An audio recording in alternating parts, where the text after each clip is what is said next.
السلام عليكم ورحمة الله وبركاته. لما المنظر عجبني قلت لازم اشارككم المنظر ده، وربنا يبارك فيهم ويحفظهم اللهم امين. كانوا نايمين خالص، يا دوبك كنت احط لهم العلف، كان يا دوبك ياكلوا ويناموا ياكلوا ويناموا. طبعا كنت بخبط لهم من وقت للتاني كده فكانوا بيقوموا. لكن لما عملت دلوقتي خلطة النهارده رابع يوم في الدورة، فعملت الخلطة بتاعت الفراخ البلدي اللي انا نقلتها مع الحمام.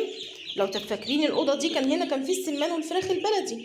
بصوا الاوضه انا فضيتها خالص اهو، كان في هنا مكن وحاجات، انا فضيتها خالص وخليتها للتربيه. فاهو عملت دلوقتي الخلطه بتاعت السمك والذره والرده حطيتها.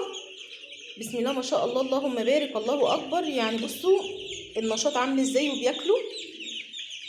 انا بعت النهارده ان شاء الله هجيب نشاره وهوسع المكان ده طبعا عشان ضيق كده عليهم.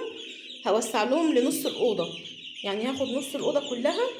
بس مستنيه شويه كده، هجيب شوالين نشاره افردهم في الارض وازود لمط، عشان دي لمبتين بس، ممكن ازود لمبه كمان لان انا بسيبهم ليل نهار شغالين. فاللهم بارك. بصوا بسم الله ما شاء الله، انا ما مليتش العلافه زي ما انتم شايفين كده. بصوا انا حطيت كده حبه بسيطه خالص، يخلصوهم واحط تاني، يخلصوهم واحط تاني. اللهم بارك اللهم بارك. النشاط حلو، انا تقريبا ما شفتهمش بالنشاط ده من ساعه ما جبتهم. هيوفر معاكم وهيطلع انتاج حلو، وانا بجرب اديني بجرب.